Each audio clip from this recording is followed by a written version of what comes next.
What's going on YouTube? It's your boy Cam ATL. Shout out to the DFS squad. Shout out to everybody watching this video right now. Drop a like down below because I already know you're gonna love it. Subscribe to the channel if you haven't already. Greenlightdfs.com to join the squad. Comment anything down in the comment section because the next video I do, starting for next week, I will announce a winner for $50 on this YouTube channel who has commented down under the video. So comment anything down below in the comment section, preferably like a question about football, and I will be able, or talk football amongst yourselves, whatever you want to do, but comment anything down in the comment section and enter your name into a $50 giveaway that I do every week on this channel. I will be randomly drawing it in the next video. Thank you guys for joining me as always. As you know, in the first video of the week, we put the first look lineup together. It's looking like a very juicy first look lineup, but things change throughout the week. You know, you get new ideas, you do a little more research, and you start coming to different things. So what I'm going to do in this video is a full slate breakdown. So we're going to go through each position and we're going to talk each player, players that I at least am targeting. And we'll go from there, give you guys a real good look at what we're thinking for this slate, so you guys can dominate. Greenlightdfs.com, join the squad, man. We started off the season on a high note, easily cashing on the showdown slate for the first slate of the year, starting off where we left off last year. Super pumped up, super excited, super happy we were able to get right back to the green like we were doing all last season. All right, so let's get straight into it, man. Starting off at quarterback. Let's talk some quarterbacks. Now, Patrick Mahomes at the top of the list at 7-2, matchup against Jacksonville, okay? I think that, you know, Mahomes can be faded at 7-2. In GPP, he's completely fine. Pairing up Mahomes with Travis Kelce is completely okay for GPP. But normally, I like to stick to single entry cash games, which is the most consistent way to profit in DFS. I understand with NFL, there's so many amazing contests. NFL and NBA, they purposely will put amazing contests out there. 150 max enter, trying to get these new people in there to just unload all their money, hoping for that $1 million chance to win. And I understand the allure to it, you know what I mean? But if you're going to cash consistently and actually come up with a very nice profit by the end of the year, you're going to have to hope and pray for one big takedown, or you can just consistently cash all season. And the consistently cash all season, the single entry double ups are the way to go. And in NFL, unlike other sports, they are very large, which makes it even easier to cash in single entry double ups, especially when you're rolling with the squad. We just stand out among the rest. But yeah, Patrick Mahomes is kind of better for GPP at that price. Andrew Luck, you guys can play him all you want to, but you're going to get a 0. The dude is sitting on his couch. Jameis Winston at home in Tampa Bay, 6'6". Now, I've heard a lot of talk about him. A lot of people are into him, and I think he is a fine play. If you end up having the money and you end up having like Mike Evans, and you might as well correlate it, that's completely fine. But at 6'6", there's guys $1,000 cheaper that I think can match Jameis Winston. This is one of the games that have some draw to it because it's a close spread. Both defenses suck. Tampa Bay is okay up front, but other than that, defenses aren't very good. And so I think Jameis Winston will have an okay game, but is it worth spending 6'6" when you got that amazing 5K range down below? I don't know. Cam Newton against the Rams. We know he dealt with a mid-foot sprain, I believe it was. He's going to be active for week 1, and this is a solid matchup against the Rams. The Rams are a team who offensively score with ease. That means Carolina's going to have to throw to keep up. So I like the game script for Cam Newton. At 6'5", I do like him in GPP because he gives you that floor all of a sudden from the start of the game just off what he's going to do with his feet. Same kind of situation as you have with Lamar Jackson. I hear a lot of talk about Lamar as well, and I do think Lamar is a fine play. And once again, if you come down to it and, you know, if you have the money in GPP, this dude's got a nice floor with his feet. If he ends up getting 4 touchdowns to get on top of that and he hits the 100-yard rushing bonus, he's going to have an amazing game. He's got a solid floor due to his rushing. But at 6K, like I said, I'm in love with the 5K range. So I'm kind of going to fly through these guys because I'm not very in love with any of these guys above the 5K range because the 5K range is just so fantastic.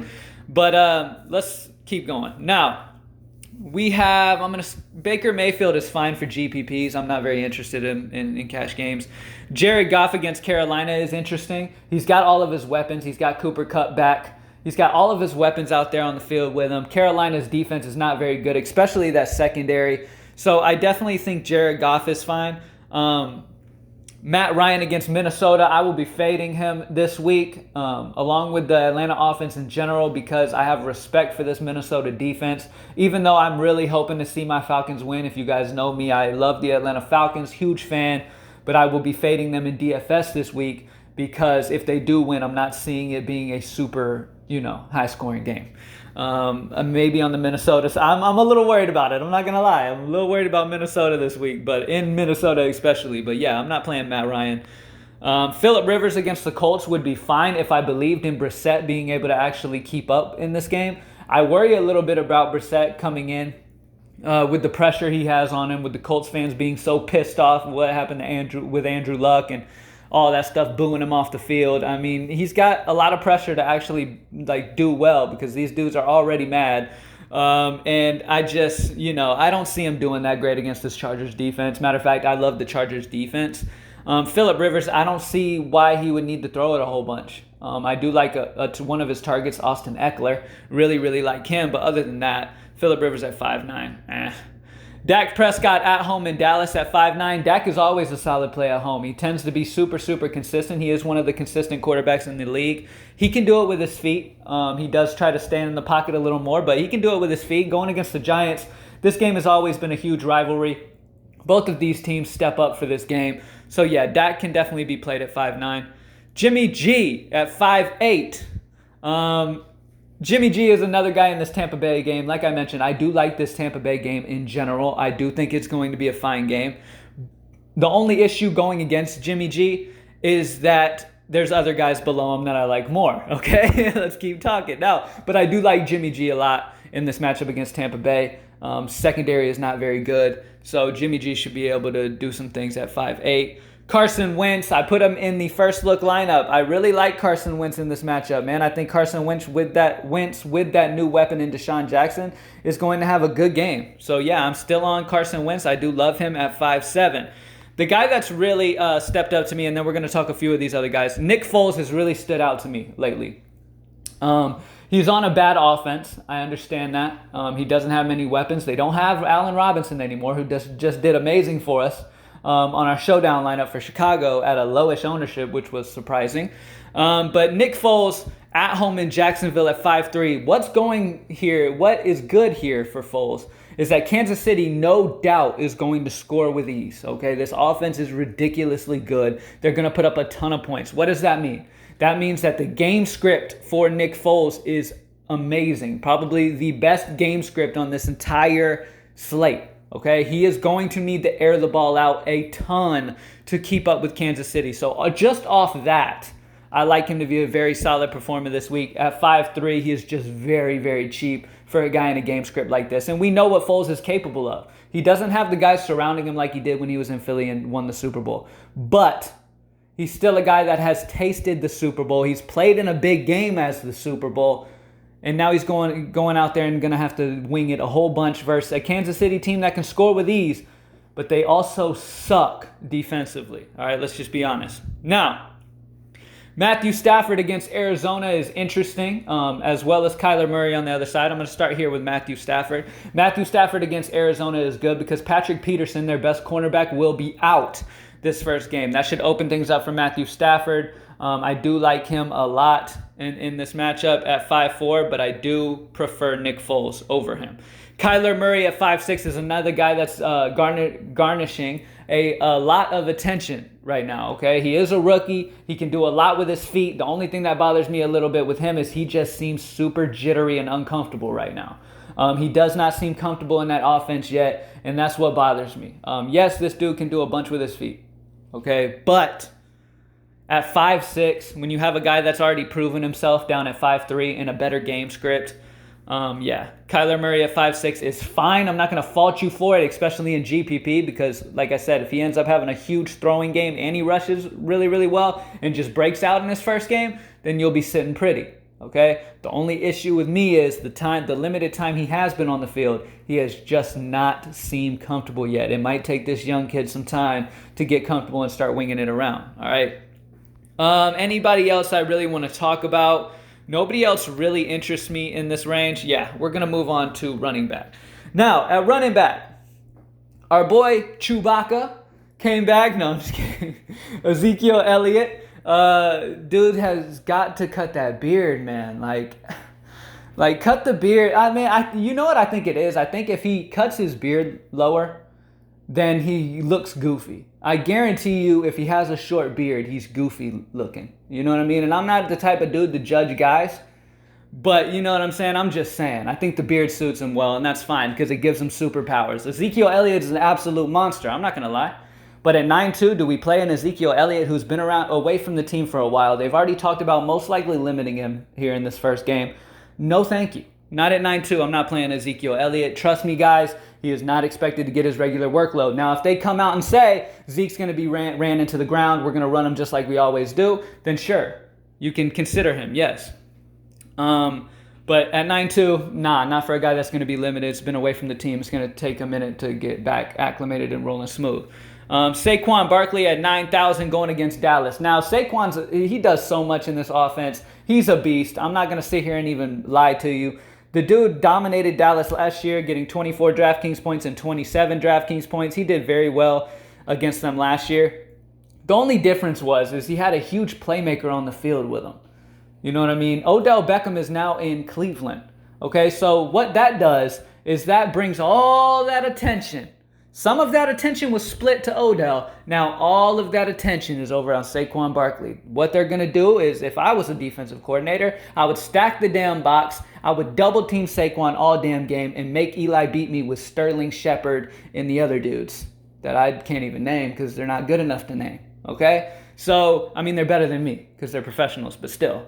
Saquon Barkley bothers me a little bit. This is a wait and see for me, to be honest with you. At 9,000, he's a wait and see for me. Now, somebody I don't really have to wait and see on is Christian McCaffrey at 8.8. The dude is an absolute PPR monster. Gets tons of targets. They line him out in the slot. They love running him as a receiver. He just can do so much. He has a very, very solid floor, and he's got crazy upside against a Rams defense that isn't very good, one. And two, they score a lot. They have a good offense, okay? Like I said, Cooper Kupp is back. I think that offense is going to do well. That's going to mean Carolina's going to have to throw the ball. I do love Christian McCaffrey at 8.8. Todd Gurley it's come out and said that he will not have the workload that he had, that we're used to seeing him with.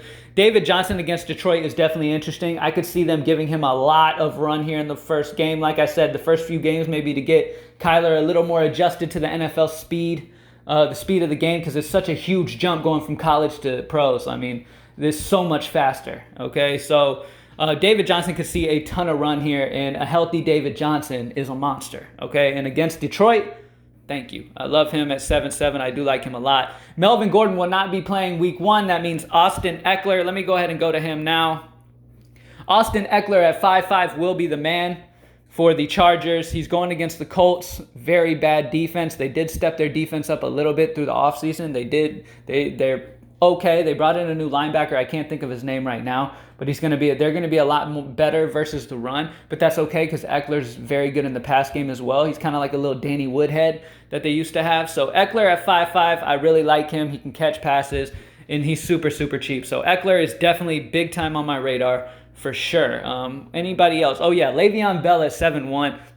Love Le'Veon for the Jets. I talked about it a little bit in the first look because he is so much cheaper than all these other elite running backs.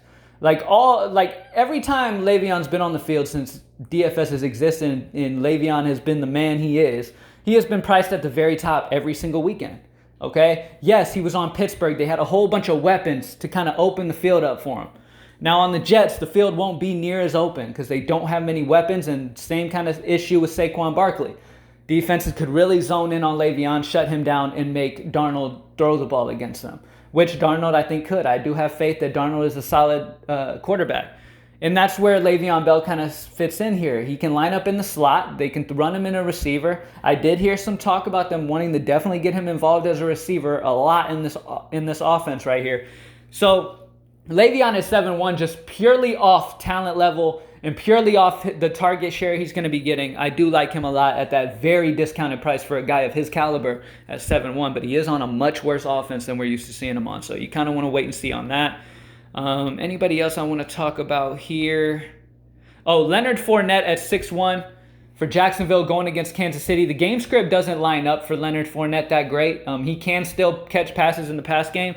But at 6'1", I'm expecting, and I've been hearing a lot of talk about Leonard Fournette being fully healthy, and this to be the year where he gets back to his old self. Remember, he was an absolute monster in college, and when he came in, he was having a great year, and then he started dealing with some injury stuff and never really bounced back. Now he's healthy, looking good, and at 6'1", I think he's solid. He could definitely get in the end zone here. The only problem is game script bothers me a little bit here because, like I said, that is why I like Foles paired up with D.D. Westbrook, and I will get to that in a little bit. They're a very cheap combo, and they're going to have to pair up a lot in this matchup because this matchup requires a lot of throwing. So I'm a little hesitant on Fournette. Matchup is definitely there because Kansas City is atrocious versus the run and pass. They're horrible. They're not good defensively at all. Only issue is Kansas City going to get up too much for them to be utilizing Leonard Fournette like we wish they would. Dalvin Cook, you guys already know. Dalvin Cook's one of my favorite running backs on this entire slate. At home in Minnesota, going against my Atlanta Falcons, who give up a ton of passes to running backs. It just is what it is. No need to overthink it. They have for years. Now they are getting our running back. I'm blanking because I got a whole bunch of players in my head right now. But our running back is healthy and he's back. Dion something. Yeah, maybe comment down below what his name was. I'm blanking right now, but Dion for Atlanta.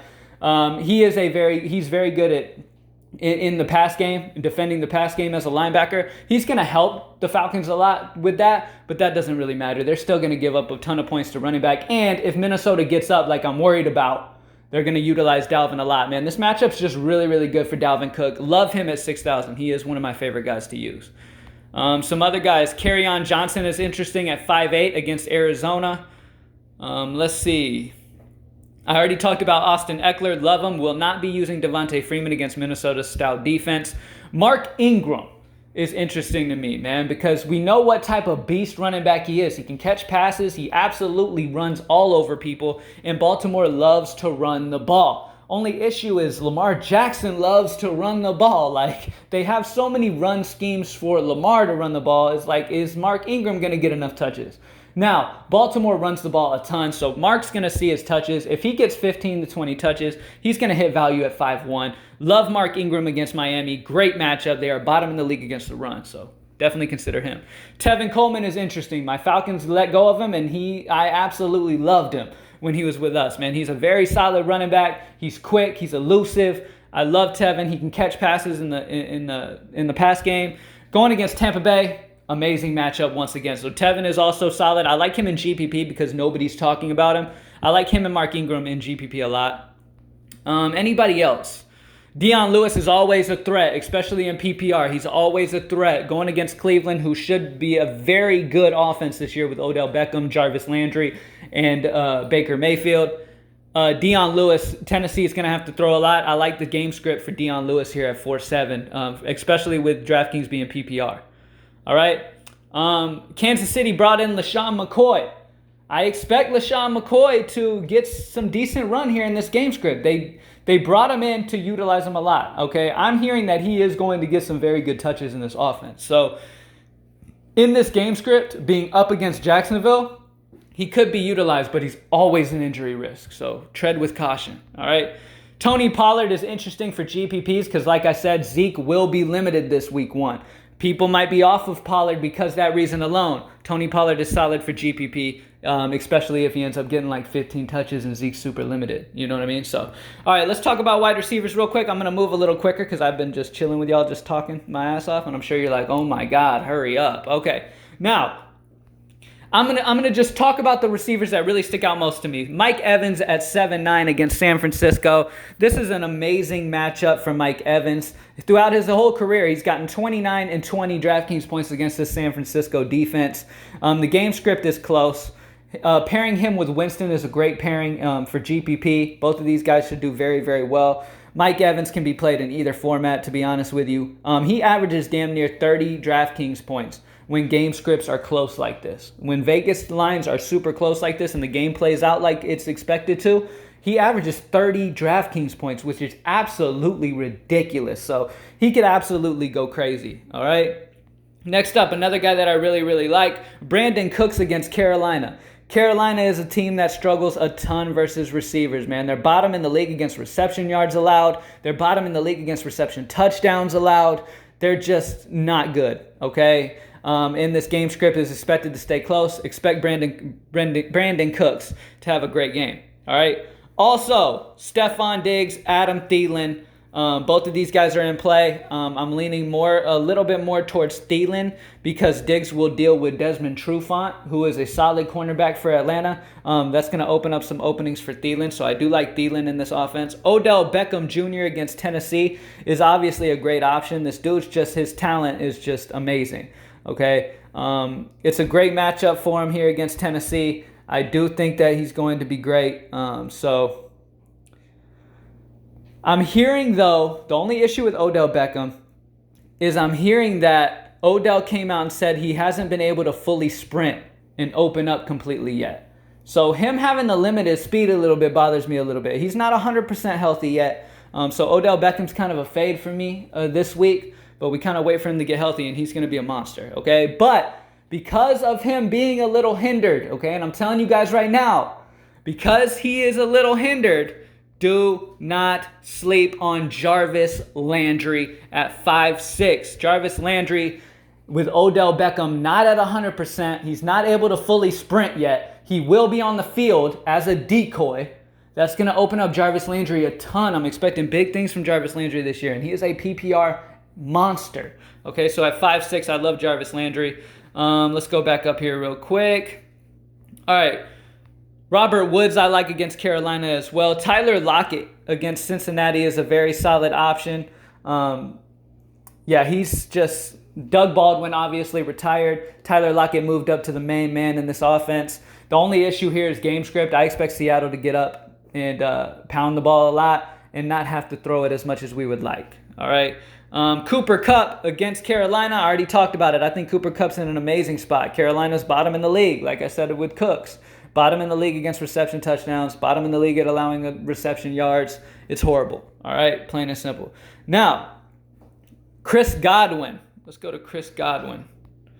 I passed him already. He's up here. Chris Godwin at 6'2" is interesting. I don't love the price at 6'2". That's a little bit high, but it is a good matchup here. San Francisco is absolutely last in the league at allowing touchdowns to receivers. Okay, so they are not good versus the pass. Godwin could have a solid game here, and once again, it is a close game script. Now, another guy I want to talk about, and then we will move to tight ends, is D.D. Westbrook at 4'8". This is my guy to pair up with Nick Foles. Love D.D. Westbrook, Nick Foles pairing because these two together barely cross over 10K, if even. I'm not even sure if they clear 10K between both of them. Love both of those. I'm not going to sit here and do the math, okay? All right, I know you're probably calculating it right now. If you're a troll, you're typing down below, stupid motherfucker. You know what I mean? Like, I'm not calculating it right now, okay? All right, so I'm sorry if, that it's a little over 10 or it's way under. I don't give a shit, okay? All I'm saying is they're a cheap pairing. Nick Foles paired up with D.D. Westbrook is an amazing pairing this week. Love both of those dudes together. By the way, comment down below your 1-2 pairing that you love for this weekend. Your quarterback-receiver combo that you really, really love for this weekend. Let me know. Anybody else that I want to mention? Christian Kirk could have a breakout season this year for Arizona. Going against Detroit, it's a solid matchup. Deshaun Jackson at 4'5". This will be the last receiver I talk about, and we will move on. I do love Curtis Samuel as well at 4'2", though. Do not sleep on Curtis Samuel at that price. He is super, super cheap and should definitely get some love in this pass game. So I definitely like Curtis Samuel a lot against the Rams. Now, Deshaun Jackson. I talked about it before. I love Philly's offense. Deshaun Jackson is a dude who can take the roof off of a defense, and if he catches one long ball for a touchdown, he already hits value, and that's really all we need from him. And then anything else is just extra. At 4'5", he's just ridiculously cheap. I love him in GPP because of that big playability, really giving him a huge ceiling. He could really go off if he ends up catching a few bombs in this one. All right? Now, let's go ahead and talk about tight end, and then we will go straight to defense. Now, with tight end, there's a lot of ways you can go. You can save. We got some solid mid-range guys. Hunter Henry at 3'9", I really, really like against the Colts. It's a great matchup, obviously. Phillip Rivers loves throwing to his tight ends. So Hunter Henry's in a great spot here. Absolutely love the matchup. The Colts are bottom in the league at allowing the most reception yards to tight end in the league. They are bottom in the league at that. So Hunter Henry's in a fantastic position here. Only thing, once again, is game script. Game script. Trying to predict this sometimes can fuck you up, right? But you got to think that the Colts offense is going to struggle with Brissett, at least right now. Let him get used to it. You know what I mean? But this Chargers defense is solid. This Brissett is going to struggle. I don't know if they're going to have to throw a ton. But Hunter Henry at 3.9 is fine. All right? Now, George Kittle, Travis Kelce, and Zach Ertz are in a league of their own at the top up here. Travis Kelce, the only thing that bothers me with Kelce is game script. He's really not going to be needed that much. Can he get a touchdown and do very well before they stop really having to throw it to him like that? Sure. Yeah. You know what I mean? And KC damn sure didn't pump the brakes when they were smacking people around last season. So I don't know if it's really something to worry about too much, but I would definitely prefer George Kittle a little bit and Zach Ertz a little bit over Kelce. Just game script, period. The San Francisco-Tampa Bay game is expected to stay close. George Kittle was a target monster. Okay, he is an absolute target monster. He was getting on average 10 targets a game. This game's predicted to stay close. Absolutely love George Kittle. All right. In Zach Ertz, you guys know I love Zach Ertz. And then my other guy I'm really loving is Greg Olsen at 3.2. Seems way too cheap for me. We all know Cam Newton and Greg Olsen have a beautiful connection, and they're going to have to throw to keep up with the Rams offense, and especially at home. I think Greg Olsen and Cam Newton, if Greg Olsen stays healthy, he's going to be very, very solid. Do not sleep on how good Greg Olsen and Cam Newton were together before Olsen started dealing with those injury issues, all right? Because he is back, he is healthy, and at 3.2, I really, really love him. Who was I about to talk about? I mentioned his name. Who was I about to talk about? I was about to name one more guy. Oh, Zach Ertz. We were going to talk about Zach Ertz. So, love Zach Ertz. If you're playing Carson Wentz, pair up Zach Ertz with him. For sure. Okay? If you're going Carson Wentz, if you decide Carson Wentz is your quarterback, then go Zach Ertz. Correlate that because those dudes have an amazing connection as well. All right? There's not many, when the tight end, a lot of people like to just punt the tight end position, but there's some huge scoring tight ends these days. All right, these dudes are a huge part of these offensive because the game has changed. There's a whole bunch of yards being thrown for now. You guys know that. So tight ends are going out for passes a lot more now, and tight ends, there's no reason to just absolutely punt them now. You know what I'm saying? Some of these big time guys put up huge 30-point games. George Kittle had multiple 30-point Draftkings games last year. So yeah, don't sleep on it. If you're playing Wentz, I do like Ertz. If you need to save money, Olsen is my favorite salary saver of the bunch, okay? Now, let's talk about defenses, and then I will head out of here and wish you guys farewell and good luck. Greenlightdfs.com, join the squad. Now, my favorite defense on the slate is probably the Seattle Seahawks, okay? They brought in Clowney. Sorry, I'm blanking. I got so many names in my head right now. They brought in Jadeveon. He is going to boost up that defense very, very well, put some pressure on quarterbacks. He's a great player, obviously. Seahawks defense definitely is going to be a lot better this year. And going against Cincinnati, who is without A.J. Green, they're without their superstar receiver. They're going to shut down Tyler Boyd, and then they're just going to be kind of garbage. Joe Mixon is okay, but they're still going to be pretty garbage. Seahawks at home are a force to be reckoned with. Those fans make it hard to call plays at the line. They're super loud, so I love the Seahawks defense. Other defenses that I love, obviously the Ravens are in a fantastic spot. If you put your lineup together and you just end up with the money for the Ravens, go right ahead because these dudes could score 2 defensive touchdowns here against Fitzpatrick with no weapons. I could see Fitzpatrick just closing his eyes and winging it and hoping for the best because he doesn't have many good targets. He's without Kenny Stills. So it's just not going to be a great situation for him. The Ravens defense is overpowering. They're one of the best in the league. They could really cause havoc in this game. They could even shut them out. Who knows? You would hope Miami at home can at least pull out 3 or something, but still, they possibly could. The Browns defense is also interesting against Tennessee. The Browns have an amazing defense. They're going to have a very, very stout defense this season. At 3-4, once again, though, I would kind of rather the Seahawks at 3-1 or the Chargers against Brissett. Those are kind of the ways I'm really leaning. The Chargers, the Seahawks, or spending up for the Ravens are kind of the main guys that I'm wanting to go with. These Chargers are going against Brissett, turnover machine, and then the Seahawks are going against a Cincinnati team that's depleted. and it's going to be a tough task. If I had to choose, I'd probably say the Chargers against the Pacers for $100 less than Seahawks is probably the best bet, especially in cash. Probably super. They might end up being super chalky. You can just get that free square right there. But either way, I do like the Chargers, Seahawks, and Ravens. And that's about it, guys, man. Good luck, everybody. Greenlightdfs.com. Join the squad, man. Started the season off amazing with the showdown. Hopefully, everybody did great with the showdown. Drop a like down below. Subscribe to the channel if you haven't already. And comment anything in the comment section. And your boy's out. Good luck.